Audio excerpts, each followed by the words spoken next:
Hi guys, അപ്പോൾ നമ്മൾ ഇന്ന് 9ാം ക്ലാസ്സിലെ ചാപ്റ്റർ 2 ആണ് എടുക്കുന്നത് കേട്ടോ. വിശാല സമതല ഭൂവിൽ. അപ്പോൾ ഈ ചാപ്റ്ററിൽ മെയിനായിട്ട് പറയുന്നത് നമ്മുടെ സിന്ധു, ഗംഗ, ബ്രഹ്മപുത്ര സമതലങ്ങളൊക്കെ ഇല്ലേ, അതിനെക്കുറിച്ചിട്ടാണ്. ഇപ്പോൾ ഡിഗ്രി പ്രിലിംസിന് അത് വന്നിട്ടുണ്ട്. അതേപോലെ കമ്പനി ബോർഡ് LGSൻ്റെ സിലബസിൽ വരുന്ന പകുതി കാര്യങ്ങളും ജോഗ്രഫിയിൽ വരുന്ന പകുതി കാര്യങ്ങളും ഈ ചാപ്റ്ററിൽ നിന്ന് വരുന്നതാണ് കേട്ടോ.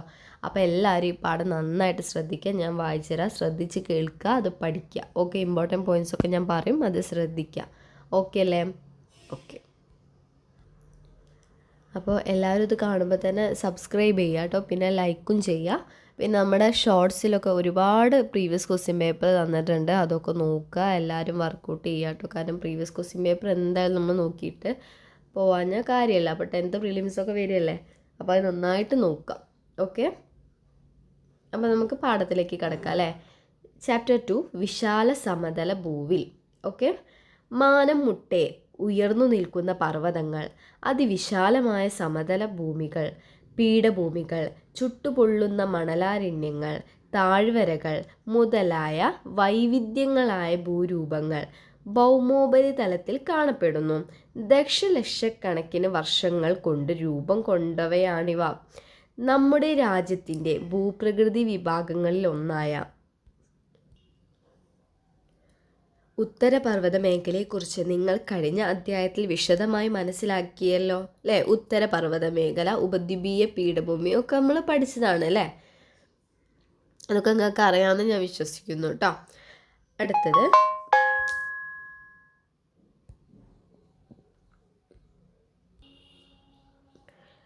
ഉത്തരപർവ്വത മേഖലയുടെ തെക്കുഭാഗത്തായും ഉപദ്വീപീയ പീഠഭൂമിയുടെ വടക്കായും സ്ഥിതി ചെയ്യുന്ന വിസ്തൃതമായ ഒരു ഭൂപ്രകൃതി വിഭാഗം കാണുന്നില്ലേ. ഈ ഇതിലാണ് പറയുന്നത് കേട്ടോ, നമ്മുടെ മാപ്പിലാണ് പറയുന്നത്. കണ്ടോ, ഉപദ്വീപീയ പീഠഭൂമിയാണ് ഇതല്ലേ. ഉപദ്വീപീയ പീഠഭൂമി ഇത്, ഉത്തരപർവ്വത മേഖലയാണ് ഇത്. കണ്ടില്ലേ, ഇത് ഉപദ്വീപീയ പീഠഭൂമിയും ഉത്തരപർവ്വത മേഖലയും. അതിൻ്റെ ഉള്ളിൽ കിടക്കുന്നതാണ് എന്ത്, സിന്ധു, ഗംഗ, ബ്രഹ്മപുത്ര സമതലം. അതിനെക്കുറിച്ചിട്ടാണ് നമ്മൾ ഈ ചാപ്റ്ററിൽ മെയിനായിട്ട് പഠിക്കുന്നത്. ഓക്കെ അല്ലേ. അതിവിശാലമായ ഒരു എക്കൽ സമതലമാണിത്. സിന്ധു, ഗംഗ, ബ്രഹ്മപുത്ര സമതലം എന്നാണ് അറിയപ്പെടുന്നത്. നോക്കാം. എക്കൽ ഇമ്പോർട്ടൻ്റ് ആട്ടോ. എക്കൽ പറഞ്ഞ പോയിന്റ് ഇമ്പോർട്ടൻ്റ് ആണ്. നദികൾ ഒഴുക്കി കൊണ്ടുവരുന്ന ചെളി, മണൽ, ചരൽ എന്നിവ ഉൾപ്പെടെയുള്ള ശിലാവശിഷ്ടങ്ങളാണ് എക്കൽ. എന്തൊക്കെയാണ്? നദി ഒഴുക്കി കൊണ്ടുവരുന്ന ചെളി, മണൽ, ചരൽ എന്നിവയൊക്കെ ഉൾപ്പെടെയുള്ള ശിലാവശിഷ്ടങ്ങളാണ് കേട്ടോ എക്കൽ എന്ന് പറയുന്നത്. ഓക്കെ അല്ലേ. ഓക്കെ.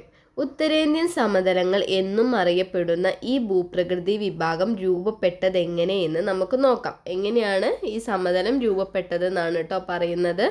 ഒഴുകുന്ന വെള്ളം, കാറ്റ്, ഹിമാനികൾ, തിരമാല തുടങ്ങിയ ഭൗമോപരിതലത്തിൽ പ്രവർത്തിക്കുന്ന ബാഹ്യശക്തികളുടെ നിരന്തരമായ പ്രവർത്തന ഫലമായി ഭൗമോപരിതലത്തിൽ വൈവിധ്യമാർന്ന ഭൂരൂപങ്ങൾ ഉണ്ടാവുന്നു. എന്തിൻ്റെയൊക്കെ ഫലമായിട്ട്?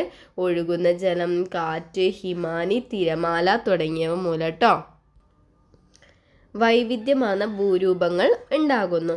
ആയതിനാൽ ഇവയെ ഭൂരൂപീകരണ സഹായികൾ എന്നും ഭൂരൂപങ്ങൾ ഉണ്ടാക്കുന്നതിന് സഹായകരമായ പ്രക്രിയകളെ ഭൂരൂപീകരണ പ്രക്രിയകളെന്നും വിളിക്കുന്നു. മനസ്സിലായോ? അപ്പോൾ വൈവിധ്യമാർന്ന ഭൂരൂപങ്ങൾ ഉണ്ടാകുന്നു. ആയതിനാൽ ഇവയെ ഭൂരൂപീകരണ സഹായികൾ എന്നും ഭൂരൂപങ്ങൾ ഉണ്ടാക്കുന്നതിന് സഹായകരമായ പ്രക്രിയകളെ എന്താ വിളിക്കുന്ന? ഭൂരൂപീകരണ പ്രക്രിയകളെന്നും വിളിക്കുന്നു കേട്ടോ. ഭൗതികവും രാസികവും ജൈവികവുമായ പ്രക്രിയകളിലൂടെ ശിലകൾ പൊടിഞ്ഞുണ്ടാകുന്ന ശിലാവസ്തുക്കളെ ഈ ബാഹ്യശക്തികൾ ഒരിടത്തു നിന്നും മറ്റൊരിടത്തേക്ക് നീക്കി കൊണ്ടുപോകുകയും താഴ്ന്ന പ്രദേശങ്ങളിൽ നിക്ഷേപിക്കുകയും ചെയ്യുന്നു.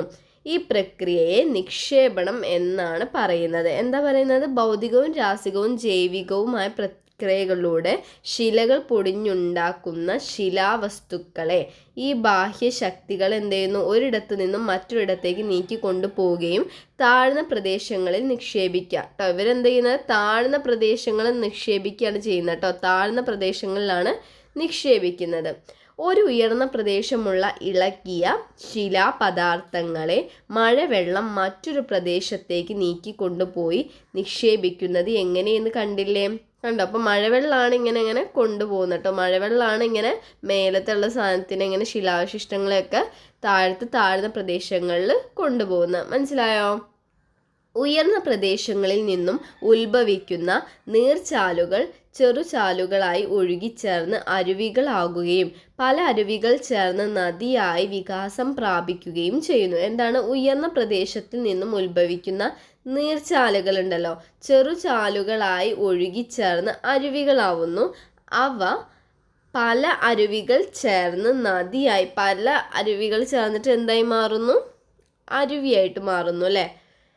ഉയർന്ന പ്രദേശങ്ങളിൽ നിന്നും ഉത്ഭവിച്ചൊഴുകുന്ന നദികൾ വഹിച്ചു കൊണ്ടുവരുന്ന അവസാദങ്ങൾ. എന്താണ്?